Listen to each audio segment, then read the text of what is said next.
इंसाफ दौर में बदउनवानियों और घपलों की होशरुबा दास्तान सामने आ गई है। वो दास्तान सामने आई है जिसे तहरीक इंसाफ हुकूमत ने तो छुपा लिया था, लेकिन अब IMF के दबाव पर इसे सामने लाना पड़ा। मालूम हुआ कि वजीर आजम इमरान खान के कोरोना रिलीफ पैकेज के जरिए मुल्क को 40 अरब रुपए का टीका लगाया गया है।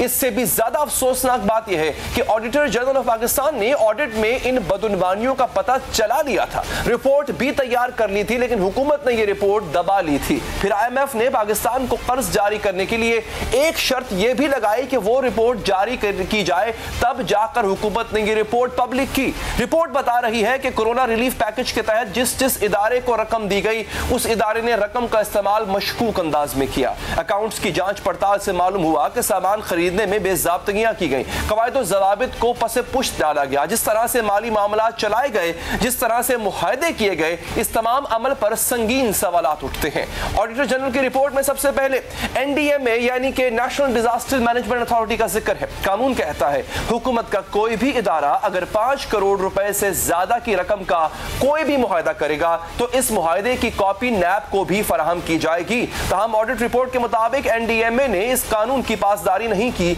इसने 55 ऐसे मुआहदे किए जिनकी मालियत 5 करोड़ रुपए से ज्यादा थी, लेकिन किसी एक मुआहदे की कॉपी भी NAB को फराहम न की गई। इसी तरह NDMA ने चीन से जो आलात मंगवाए, ऑडिट रिपोर्ट के मुताबिक इनकी खरीदारी में भी शफाफियत नहीं है। चीन के बोली दहिंदा या वेंडर्स के साथ खतो किताबत का कोई रिकॉर्ड नहीं है। चीन की 2 फर्म से फी वेंटिलेटर $18,900 के हिसाब से वेंटिलेटर्स खरीदे गए, लेकिन वही वेंटिलेटर्स एक और फर्म से $26,000 फी वेंटिलेटर के हिसाब से खरीदे गए, और इस खरीदारी में कोई गैप नहीं है। एक ही नोट शीट पर दोनों ऑर्डर्स जारी किए गए। यूं इजाफी कीमत पर वेंटिलेटर्स की खरीदारी से कौमी खजाने को $9,94,000 का नुकसान पहुंचाया गया।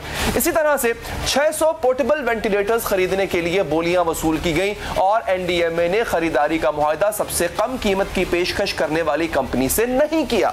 एक कंपनी 1.5 लाख रुपए में एक पोर्टेबल वेंटिलेटर दे रही थी, लेकिन ये वेंटिलेटर उस कंपनी से खरीदे गए जिसने एक वेंटिलेटर के 1,95,000 रुपए वसूल किए। यूं NDMA ने कौमी खजाने को 2,72,16,000 रुपए का नुकसान पहुंचाया।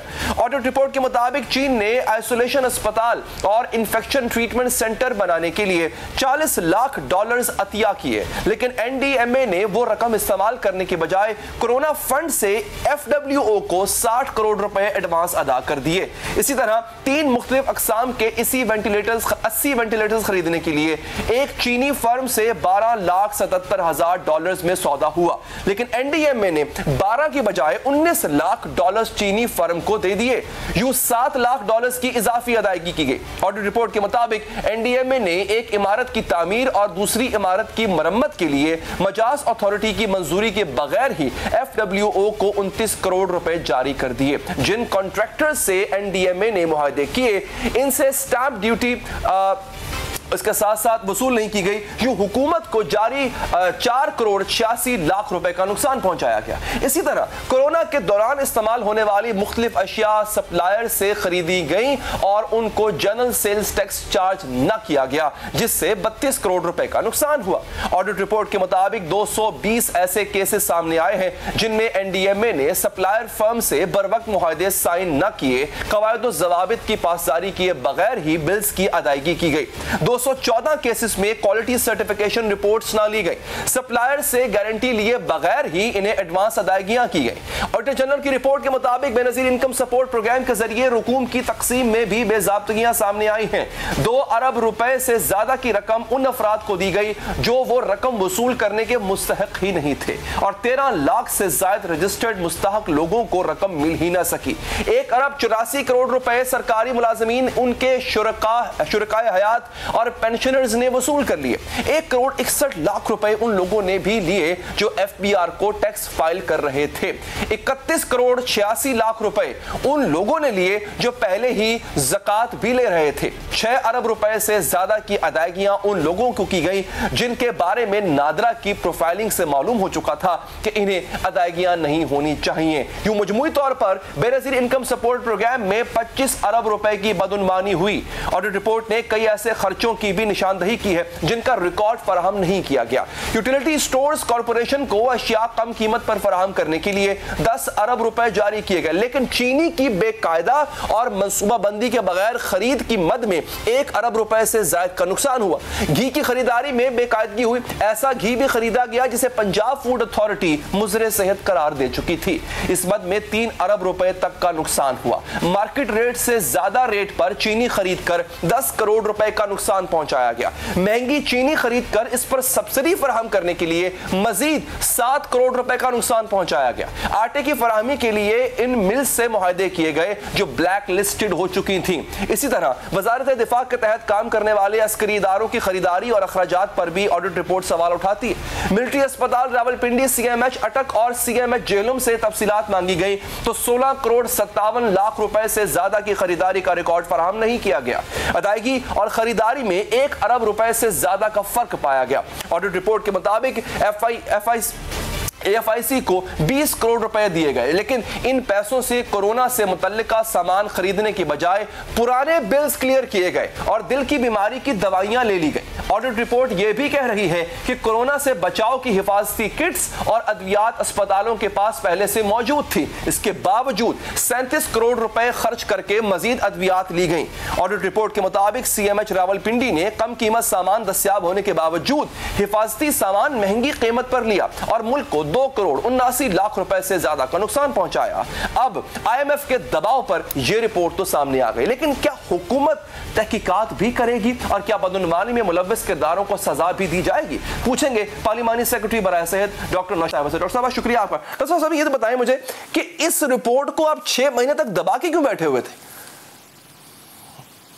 देखिए जी, दबाई तो नहीं होती है। मैं समझती हूँ कि इसके ऊपर इन्वेस्टिगेशंस हो रही थी और चेक किया जा रहा था कि कहाँ पे बेज़ाब्तगियाँ हुई हैं और इसमें जो भी इश्यूज आए थे, कहीं पर ऑर्डर लेट हो गए, कहीं पर जो जितनी भी प्रॉब्लम्स इसके अंदर आती रही हैं या अगर कोई इसके अंदर प्राइसिंग में कोई प्रॉब्लम्स हुई हैं तो उसके ऊपर डेफिनेटली चेक एंड बैलेंस है। इसके ऊपर इन्वेस्टिगेशंस भी हो रही हैं और जो क्योंकि इसमें मुख्तलिफ अदारों को जो है जो इसमें इन्वॉल्व थे प्रोक्योरमेंट में और दूसरी से उनको किया गया, तो ये मुख्तलिफ डिपार्टमेंट्स हैं, तो जाहिर है कि उन सारों से ज़रा इन्वेस्टिगेशन करने में थोड़ा सा टाइम लगेगा क्योंकि ये एक जगह पे नहीं है, ये मुख्तलिफ स्प्रेड हुआ हुआ है जिसके बारे में ये रिपोर्ट आई है।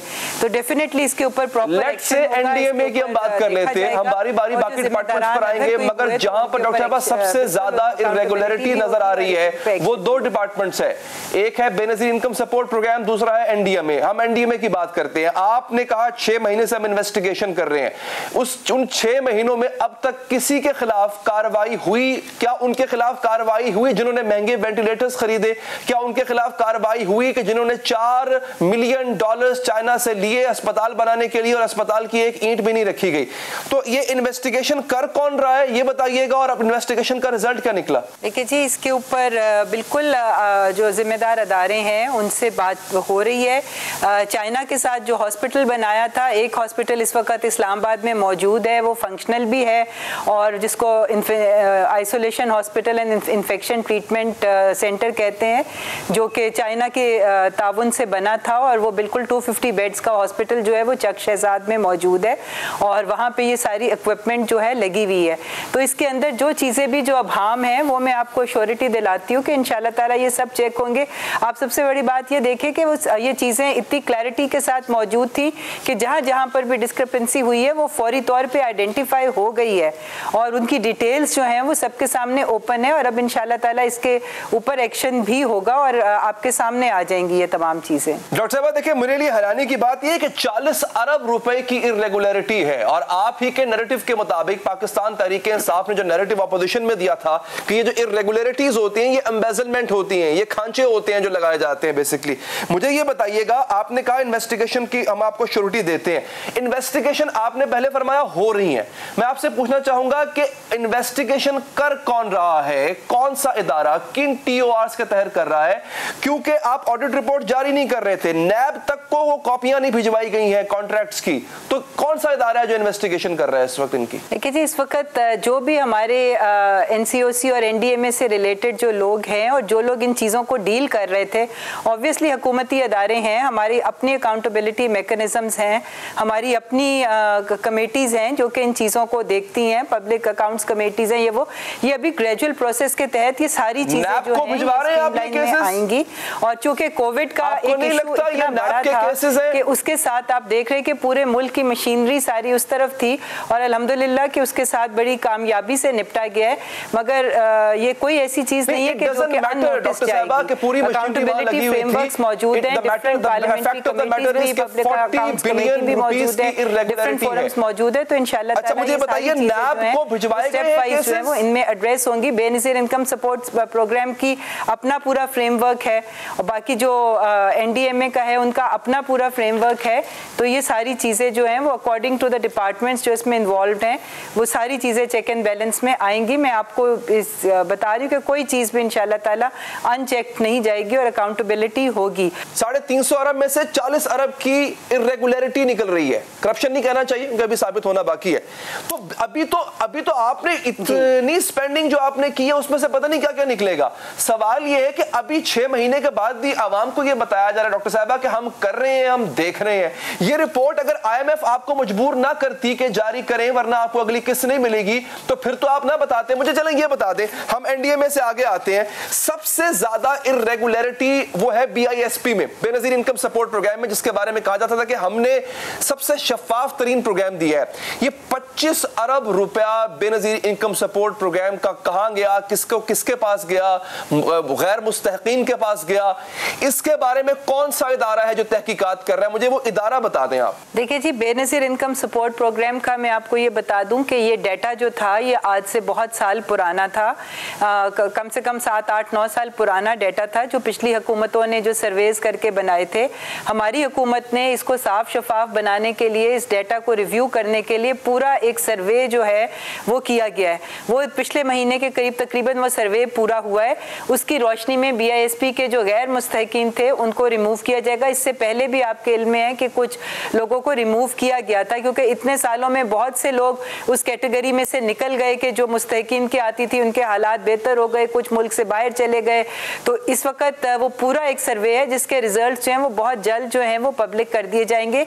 वो सर्वे अब कंप्लीट हो गया है और जो सही मुस्तहकीन है, पॉवर्टी के पैसा डॉक्टर साहिबा गैर मुस्तहकीन को पहुंच गया और ये गवर्नमेंट के लिए इतनी लाइट सी बात है कि वो अब हो गया, अब हम आगे देख लेंगे। आपको नहीं लगता कि इस बारे में हमें गवर्नमेंट ने हमें यह बताया था डॉक्टर साहिबा कि हमने छांटी कर दी हुई है, हमें यह बताया गया था कि फिलहाल जो BISP है वो शफाफ तरीन प्रोग्राम है, उसमें से भी आप देखें कि 25 अरब रुपया चला जाता है गैर मुस्तहकीन को। मैं वापस आता हूं एनडीएमए पे। अब मुझे ये बताइए ना कि ये रिपोर्ट कह रही है कि वेंटिलेटर्स जो आपको $18,000 में मिल सकते थे वो $26,000 में खरीदे गए। इसके साथ साथ वो सामान जो एक बिड करने वाला शख्स जो है वो $1,00,000 का दे रहा है तो वो $1.5 लाख का खरीदा जा रहा है। मैं पर वेंटिलेटर की बात कर रहा हूं यहां पे। तो इतनी बड़ी इरेगुलरिटी को मेरा सवाल डॉक्टर साहब ये है, अब तक गवर्नमेंट ने ऐलान क्यों नहीं किया कि हम इसको नैब के हवाले कर रहे हैं? हमने इसमें किसको जिम्मेदार ठहराएं, किसकी नाअहली है ये? देखिए जी, जहां तक आप ये प्राइसिंग की बात कर रहे हैं, जो कोविड के ज़माने में प्राइसेस थी और अवेलेबिलिटी इक्विपमेंट की थी, वो हम सब जानते हैं कि पूरी दुनिया में शॉर्टेज हुई हुई थी। हर चीज़ जो है वो वैक्सीन से लेके वेंटिलेटर्स हों या दूसरी इक्विपमेंट जो कोविड के लिए यूज़ होती है, पूरी दुनिया में उसके लिए कंपटीशन था और अननेचुरली एक प्राइसेस एलिवेट हुई हुई थी। हमें लेट्स वेट एंड सी कि वो क्या वाकई ही वो उस वक्त वो इस प्राइस में मिल रहा था या जो उस वक्त एक हमारी कंपटीशन सारे ममालिक थे वो वेंटिलेटर। आपने डेफिनेटली रिपोर्ट पढ़ी होगी, रिपोर्ट कुछ और कह रही है। रिपोर्ट ये कह रही है, लेट्स से फॉर एग्जांपल, मैं साइट कर रहा हूं एज एन एग्जांपल, कि 600 पोर्टेबल वेंटिलेटर खरीदने के लिए बोलियां वसूल की जाती हैं और सबसे कम बोली देने वाले को कॉन्ट्रैक्ट नहीं दिया जाता, ज्यादा बोली देने वाले को, ज्यादा बिड करने वाले को कॉन्ट्रैक्ट दे दिया जाता है। ये क्या है मुझे बताएं, इसमें कोविड कहां से आ गया, इसमें सप्लाई का प्रॉब्लम कहां से आ गया? कम बिड वाले को आपको कॉन्ट्रैक्ट देना था या ज्यादा बिड वाले को? देखिए जी, अपनी कुछ स्पेसिफिकेशंस भी होती हैं, आपको चीजें भी स्टैंडर्ड की लेनी होती हैं। अगर मे भी हो सकता है कि ये टाइम बताएगा ना जब इसके बारे में इन्वेस्टिगेशन होगी कि कम बोली वाले को क्यों रिजेक्ट किया गया है, क्या वो स्पेसिफिकेशंस पूरी कर रहे थे, क्या जो रिक्वायरमेंट थी उन वेंटिलेटर्स की वो स्टैंडर्ड जो था वो पूरा था। तो सारी चीजें देखनी होती हैं जी, अपने कुछ पेपरा के रूल्स होते हैं, अपनी प्रोक्योरमेंट के कुछ वो होती हैं, हमने उनके स्टैंडर्ड्स और उनकी क्वालिटी रियलिटी भी देखनी होती है। आई एम श्योर कि अगर हम थोड़ा सा इंतजार करें ये सारी चीजें क्रिस्टल क्लियर होकर सामने आ जाएंगी और कुछ दिनों तक मैं आपको इसके बारे में बेहतर जवाब दे सकूंगी। मेन क्वेश्चन कि कितना इंतजार। देखें अगेन आपकी तरफ से जब ये बात, अब ये पॉलिटिकल सवाल भी इसमें आ जाता है कि आप जब ऑपोजिशन साबका हुकूमत पे करप्शन के इल्जामात लगाते हैं तो आप तहकीकात तक का वेट नहीं करते, और अभी 6 महीने गुजर गए हैं और मुझे भी ये बताया जा रहा है, अवाम को ये बताया जा रहा है कि जनाब आप जरा वेट कर लें, हम तहकीकात अभी शुरू करने लगे हैं। IMF अगर आपको ना कहता तो ये रिपोर्ट कभी मंजर आम पर ना आती, ये आपको भी पता है डॉक्टर साहिबा।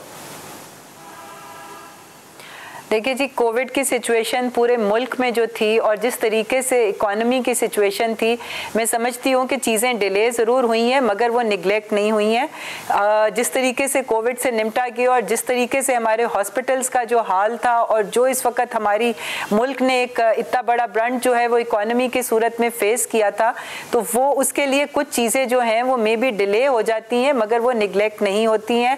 इस वक्त सबसे आप ये देखिए कि कोविड से निपटने की जो कैपेसिटी है या जिस तरीके से पॉलिसी जो थी उसको पूरी दुनिया से रिकग्निशन मिली है।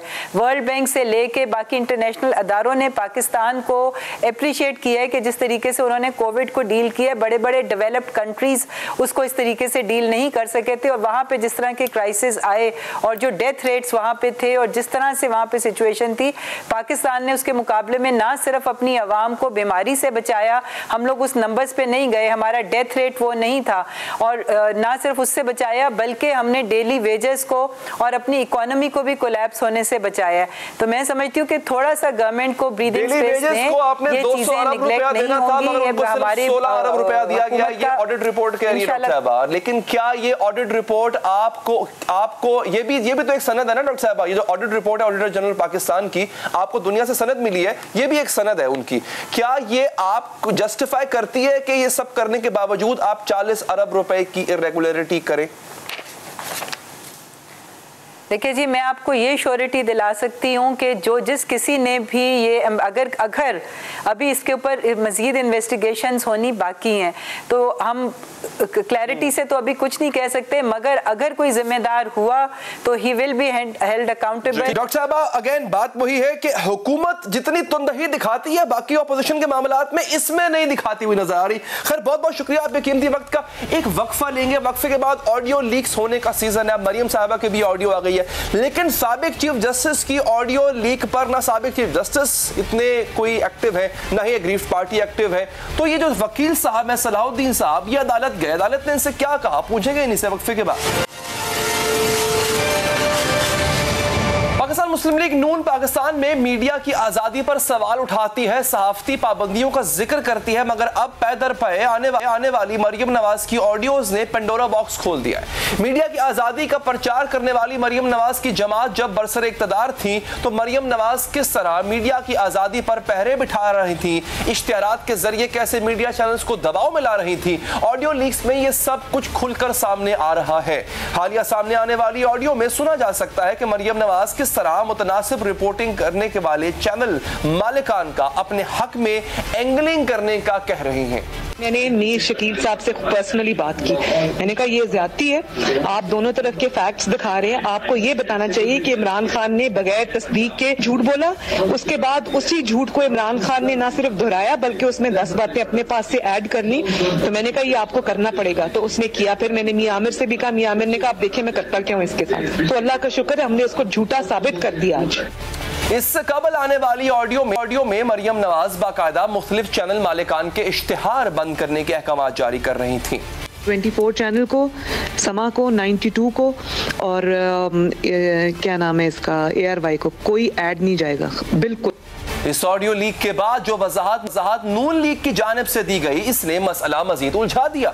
ऑडियो लीक के बाद मुसद्दिक मलिक ने समा टीवी वजाहत देते हुए कहा कि ये इस वक्त का मामला है जिस वक्त धरना दिया जा रहा था, यानी उनके नजदीक ये 2014 की बात थी। मगर हैरान कुन बात यह है कि मरियम नवाज की ऑडियो में जिस 92 न्यूज का नाम लिया गया है वो पहली बार ऑन एयर ही 2015 में हुआ। इसके बाद एक और वजाहत दी गई। मरियम औरंगजेब ने ARY पर वजाहत देते हुए कहा कि लीक होने वाली ऑडियो में जिन इश्तिहारात का जिक्र किया गया वो हुकूमती इश्तिहारात नहीं, बल्कि इस ऑडियो में जिन इश्तिहारात का जिक्र है उनका ताल्लुक पार्टी फंड से जारी होने वाले इश्तिहारात से है। मरियम औरंगजेब की वजाहत तस्लीम की जा सकती थी, मगर समा टीवी को तहकीक पर पता चला कि 2018 में जो मालूमात इलेक्शन कमीशन में जमा कराई गई, इनमें पार्टी की जानिब से दिए जाने वाले इश्तिहारात की मजबूरी रकम सिर्फ 90 लाख रुपए बताई गई है, जबकि 5 साल लीगी दौर हुकूमत में वफाकी सतह पर जारी होने वाले इश्तिहारात का हुजम 8 अरब 94 करोड़ से ज्यादा था। माली साल 2016-17 की अगर बात की जाए तो 5 अरब रुपए के इश्तिहारात जारी किए गए थे हुकूमत पाकिस्तान की जानिब से, जो उस वक्त मुस्तफिद नून की थी।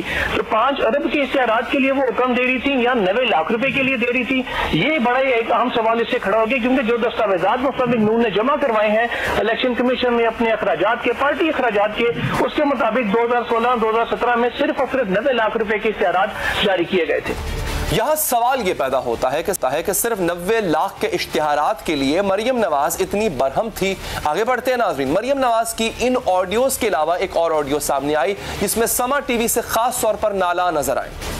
समा को मौका दिए, लेकिन समा जो है वो ये इनका एंकर है नदीम मलिक साहब, और जिस तरह की समा की न्यूज़ है, अब हमारा और पैक नहीं चल सकता समा के साथ, तो आज से समा के एड्स बिल्कुल बंद है।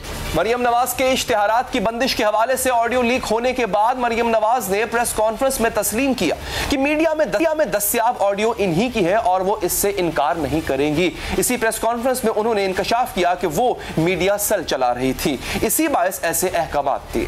पार्टी का मीडिया सेल में तब चला रही थी, वो बहुत पुरानी है, लेकिन मैंने जब कह दिया कि वो, मैं ये नहीं कह रही कि वो तोड़ जोड़ के मेरी फलां तकरीर से निकाल के बनाई गई हैं, तो मैं ये बात सामने आ गई। मरियम नवाज ने वजाहत की, मगर मामला मजीद उलझ गया। मरियम नवाज ने जिस मीडिया सेल को चलाने से मुतालिक एतराफ़ किया, इससे कबल मरियम साहिबा खुद ही मीडिया के सामने ऐसे किसी भी सेल को चलाने से इनकार कर रही थी। मीडिया सेल तो है ही नहीं। वज़ीर आज़म जब मियाँ नवाज शरीफ थे, मैं उनके लिए मीडिया हैंडल करती थी, उसके बाद मेरा कोई मीडिया सेल नहीं है, और ये एक प्रोपेगेंडा चलाया जा रहा है और ऑन पर्पस चलाया जा रहा है। बात करेंगे इसी हवाले से। हमारे साथ मौजूद हैं इस वक्त साबिक गवर्नर सिंध पाकिस्तान मुस्लिम लीग नवाज के सीनियर रहनुमा जनाब मोहम्मद जुबैर साहब। सर, बहुत शुक्रिया आपके कीमती वक्त का। जुबैर साहब, अब ये जो ऑडियोज आ रही हैं मरियम साहिबा की, कुछ तजाद भी पाया जा रहा है, मतलब वो कहती थी मीडिया सेल में कभी चलाती नहीं रही, फिर मीडिया सेल खुद चलाने का एतराफ़ भी किया, कभी इश्तिहारात बंद करने के हवाले से, और अब जो है ये जो रिसेंट ऑडियो है वो भी आपने सुनी है चैनल मालिकान के हवाले से। तो सर, ये अब मुस्लिम लीग नून अगर बात करे मीडिया की आज़ादी की, और फिर ऐसी ऑडियो लीक्स आ जाए जिसमें मीडिया की आजादी को खुद सलब करने की बातें उन ऑडियो लीक्स में हो रही हो, तो इस तजाद को क्या कहेंगे आप? मेरा नहीं ख्याल है मीडिया की आजादी का इससे कोई ताल्लुक है। पाकिस्तान में क्या हर जगह कोई भी पॉलिटिकल पार्टी होती है वो अपनी मीडिया पॉलिसी बनाती है। इवन जब वो हुकूमत में भी होती है, पार्टी केडर अलग होता है और हुकूमत अलग होती है। पार्टी अपनी पोजीशन को वाजे करने के लिए एक मीडिया स्ट्रेटजी बनाती है और रोज बरोज उसको रिव्यू करती है।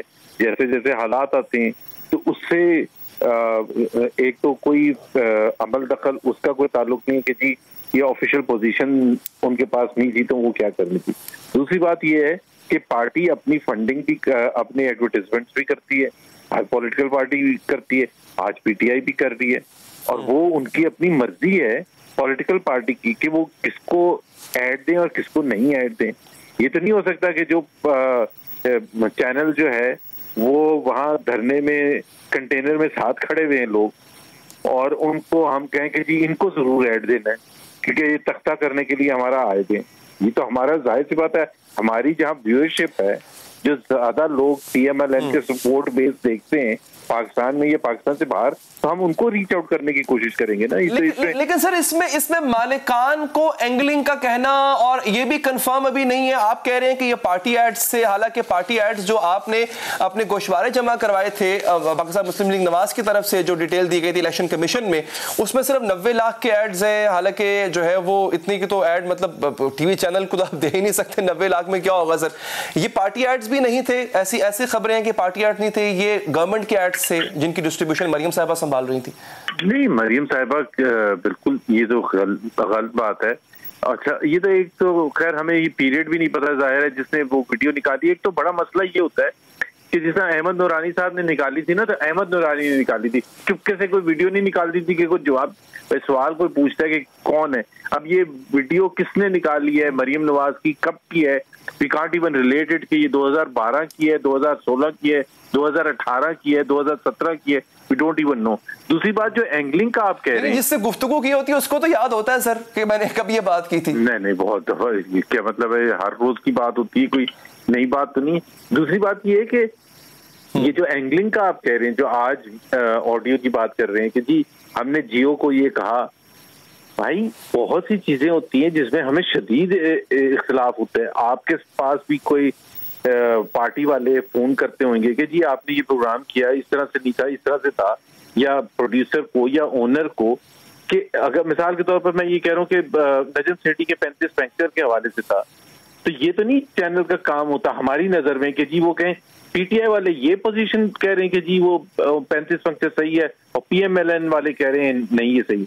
आप इन्वेस्टिगेटिव जर्नलिज्म करते हैं, आप इन्वेस्टिगेटिव जर्नलिज्म जब करते हैं तो हमारा राइट बनता है कि हम ये पॉइंट आउट करें कि वहां वो क्या गलती कर रहे हैं। उसके बाद जाहिर सी बात है उनकी अपनी मर्जी है, वो करें या ना करें। हम ये तो नहीं कर रहे थे जो जियो के साथ पीटीआई वाले कर रहे थे, फिजिकल पथराव करते थे धरने के दौरान, वो होती है एंगलिंग। एंगलिंग क्या कि आप बात आ जाओ वरना हम आपको छोड़ेंगे नहीं, या आप लोगों को जब फोन कॉलें आती हैं और आप लोग जब कोई नशर करना है कोई चीज या नहीं नशर करनी है या किसी पर खामोश रहना, तो आप वो होती है जिसको आप मीडिया सर वो नजम सेठी साहब के अपने कन्फेशन के मुताबिक आपको याद होगा वो उनके साथ जब 90 के अवाखिर में जो कुछ हुआ था आर्टिकल छापने के बाद, तो वो एक हिस्ट्री ऐसी है जो पीएमएल के साथ जुड़ी हुई है, इसमें इंटिमिडेशन आ जाती है सर। भाई वो तो हम भी मानते, देखे मैं कोई ऐसे इस किस्म का आदमी नहीं हूँ। वो कोई कहता कि जी वो जो मलिक कयूम की आई थी बिल्कुल गलत किया था हमने, कैसे डिफेंड कर सकते हैं। लेकिन आज अगर हम कहते हैं साकिब निसार की ऑडियो की बात करते हैं, तो आज साकिब निसार का सच जाहिर होना इसलिए जरूरी है कि वो हमारी नजर में, ये ऑडियो आने के बाद नहीं, ऑडियो आने से पहले हमारी नजर में एक कॉन्स्पिरेसी हैज की गई थी जिसका नाम था gate Nawaz Sharif out project था, और उसमें बहुत से लोग शामिल थे जिसमें साकिब निसार साहब ने भरपूर हिस्सा लिया, बल्कि वो इलेक्शन सेल का हिस्सा थे पीटीआई का। और वो उसकी सबसे बड़ी एग्जांपल कि वो वहां उधर लंदन जा रहे हैं डैम फंड रेज करने के लिए, पीटीआई के सरकर्दा लीडर्स उनको होस्ट कर रहे हैं और वहां वो ठहरा रहे हैं और शॉपिंग करा रहे हैं रिट्स में। और जब उनसे सवाल पूछा जाता है और लेफ्ट राइट पीटीआई की लीडरशिप बैठी है या नील मुसर्रत वगैरह कि जी ये कॉन्फ्लिक्ट ऑफ इंटरेस्ट नहीं है, आप चीफ जस्टिस ऑफ पाकिस्तान है, आप कैसे एक पॉलिटिकल पार्टी के साथ देखे जा सकते हैं। तो कहते हैं आपको मेरे पर भरोसा नहीं है। ये क्या जवाब होता है चीफ जस्टिस का? Chief justice is not even supposed to meet the prime minister of the country.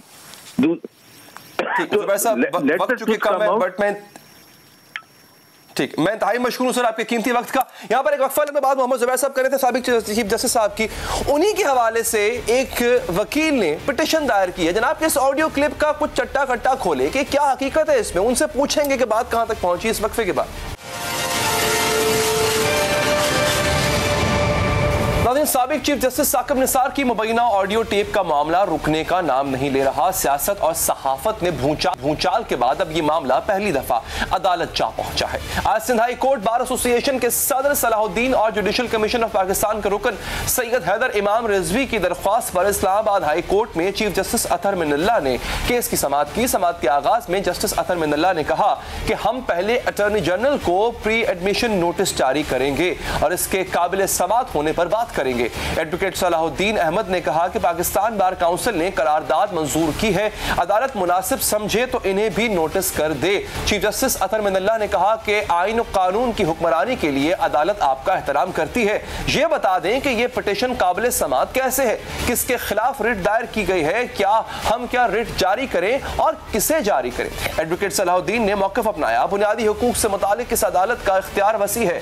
Article 199C के तहत ये अदालत अपना इख्तियार इस्तेमाल कर सकती है। Chief justice Islamabad high court Athar Minallah ने रिमार्क्स दिए, अदालत ने सिर्फ कानून के मुताबिक हकाइक को देखना है, जुडिशल एक्टिविज्म में नहीं जाना। जुडिशल एक्टिविज्म के बायस अदलिया का पहले ही बहुत नुकसान हुआ। अदालत ने यह भी देखना है कि कोई फ्लड गेट न खुल जाए। जस्टिस अतर मिनल्ला ने रिमार्क्स दिए, मुख्तलिफ सियासी कुव्वतें मुख्तलिफ बयानिए बनाती हैं, मगर अदालत नहीं आती। जब वो अदालत नहीं आते तो कोर्ट को यह भी देखना है नियत क्या है। चीफ जस्टिस का कहना था कि मुबैना ऑडियो टेप एक ज़ेरे इल्तवा अपीलों वाले केस से मुतालिक है। मज़कूरा टेप जिनके केसेस से मुतालिक है, उन्होंने मामला अदालत लाने में दिलचस्पी नहीं दिखाई। उन्होंने मजीद कहा कि सोशल मीडिया पर कुछ भी वायरल हो जाता है, किस किस की इंक्वायरी कराएंगे। आप कुछ ऑडियो क्लिप्स से रंजीदा हैं। Chief justice Islamabad high court ने मजीद रिमार्क्स देते हुए कहा कि चीफ जस्टिस पाकिस्तान की ऑडियो टेप्स रिकॉर्ड करने की सलाहियत किसके पास है? क्या उन्होंने ये रिलीज की या किसी अमेरिका में बैठे हुए ने कर दी? एडवोकेट सलाहुद्दीन ने कहा, जो असल मुतासरा फरीक हैं वो सामने नहीं आते, यही मसला है। चीफ जस्टिस हाई कोर्ट ने मजीद कहा कि ऑडियो टेप किसने रिलीज की और कैसे रिलीज की? क्या हम इनके हाथ में खेलें जिन्होंने ये किया है? जस्टिस अतर मिनल्ला ने कहा, फर्ज करें ऑडियो दुरुस्त भी है तो असल क्लिप कहां और किसके पास है?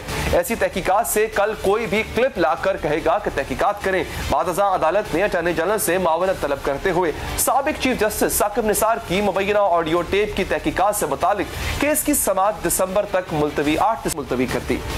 कि इन तमाम चीज़ों की वंस एंड फॉर ऑल तहकीकात हो, कि आर या पार हो जाए, कि ये एक क्लियर हो जाए कि अगर ये वीडियो जाली है तो कम से कम जुडिशरी की जो साख जो मुतासर हो रही है इन तमाम सोशल मीडिया और टॉक शोज से, वो कम से कम रुक जाए। या अगर ये इंक्वायरी के जरिए ये आ जाता है कि नहीं अपना इस किस्म की इंटरफेरेंस हुई है, उसमें 1 या 2 या 3 जजेस शामिल थे, तो कम से कम उन जजेस को फिर अलग करके बाकी जो जज साहिबान है और बाकी जुडिशरी है उनकी साख ना मुतासिर हो।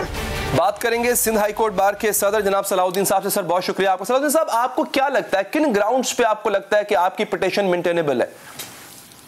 देखिए, 2 चीज़ों पे सवालात पूछे थे मोअज़्ज़ज़ जज साहब ने, चीफ जस्टिस साहब ने, अतर मिनल्ला साहब ने। उन्होंने पहला तो पूछा कि आया ये जो दरख्वास्त है वो आइन की आर्टिकल 199 के तहत, अमूमन आर्टिकल 199 में जो इसके जो दरख्वास्तें होती हैं वो हकूमती अहलकारों के खिलाफ होती हैं, और यहाँ इस सारे एपिसोड में किसी हकूमती एहलकार का कोई एटलीस्ट बराह रास्त कोई ताल्लुक नहीं। तो उसका जो हमारा जवाब था वो ये था कि ये जब बात बुनियादी हकूक की को अमल दरामद करने की आए तो उसमें आइन की जो आर्टिकल 199C है, 1C है, उसमें हकूमती एहलकार होना ज़रूरी नहीं है, और ये मामला जो है वो बुनियादी हकूक से इस तरह जुड़ा हुआ है कि एक आज़ाद और गैर जानिबदार अदलिया तक रसाई हर शहरी का हक है, और अगर अदलिया की गैर जानिबदारी पे किसी किस्म की कोई आंच आए तो वो बड़ा फिर ज़रूरी हो जाता है कि एक पब्लिक लेजिटिमेसी और कॉन्फिडेंस रिटेन करने के लिए कि उसमें तहकीकात की जाए। तो वो एक पहला सवाल था। दूसरा सवाल कुछ इस नौयत का था कि जो और मुतासरीन हैं, जैसे फॉर एग्जांपल PML नून है, उन्होंने इस वीडियो, इस ऑडियो के हवाले से कोई दरख्वास्त नहीं दायर की, ना ही former chief justice Saqib Nisar साहब ने की है। तो उसका जवाब कुछ यूं बनता है, देखें सियासी जो जमातें हैं वो उनके अपने अज़ाइम होते हैं, अपने मकासद होते हैं। ज़रूरी नहीं कि वो इन तमाम कानूनी मामलात को सिर्फ एक कानूनी नज़र से देखें, उनकी सियासी ऑब्जेक्टिव्स भी होते हैं। तो कई मरतबा उनके लिए ये शायद ज़्यादा मकसूद हो कि वो इन चीज़ों को टॉक शोज़ में या सोशल मीडिया के थ्रू टैकल करें, पब्लिक फोरम्स पे टैकल करें, ना कि किसी अदालती कार्रवाई के जरिए। दूसरी बात, लेकिन सलाउद्दीन साहब, आप चूंकि वकील हैं, इन मामलात को बेहतर जानते हैं सर, यहाँ पे शायद जो दूसरा फरीक है वो सियासी जमात ना होती, क्योंकि अगर आप केस भी देखें तो अगर नाअहल हो रहे हैं तो वो मियां नवाज शरीफ हो रहे हैं, वो PMLN नहीं है। तो अगर सामने आते इस मुबैना ऑडियो लीक से फायदा उठाने के लिए तो वो नवाज शरीफ या उनके वकील होते, और दूसरी जानिब साकिब निसार साहब होते जो खुद अपनी जाती हैसियत में आते। तो यह मामला दो अशखास का है, न कि जमात का। देखें दो तीन इसमें फैक्टर्स हैं। देखें, जहां तक मियां साहब की बात है या मरियम नवाज साहिबा की बात है, देखें एक मकसद इस किस्म की इंक्वायरी का मुतालबा ना करने का या अदालत में कोई इस किस्म की दरखास्त ना डालने का, भाई एक वजह तो ये हो सकती है कि वो जानते हैं कि जो ऑडियो है वो ऑथेंटिक नहीं है, ठीक है, एक ये वजह हो सकती है। दूसरी वजह ये हो सकती है कि वो कहें कि ऑडियो ऑथेंटिक तो है मगर जिस जराए से हमने हासिल की है हम वो जराए जो हैं वो अभी रिवील नहीं करना चाहते, या वो जो जराए है वो अभी सामने नहीं आना चाहता। कोई बेशक वो कोई इदारा है या कोई शख्स है, तो वो भी एक वजह हो सकती है। जहां तक साकिब साहब की बात है, एक वजह ये हो सकती है कि वो जानते हो कि ये ऑडियो सही है। दूसरी ये वजह हो सकती है कि वो समझते हो कि क्योंकि मैं चीफ जस्टिस हूँ, रह चुका हूँ, तो इसलिए ये मेरे शायाने शान नहीं है कि मैं किसी अदालत के सामने पेश हूँ।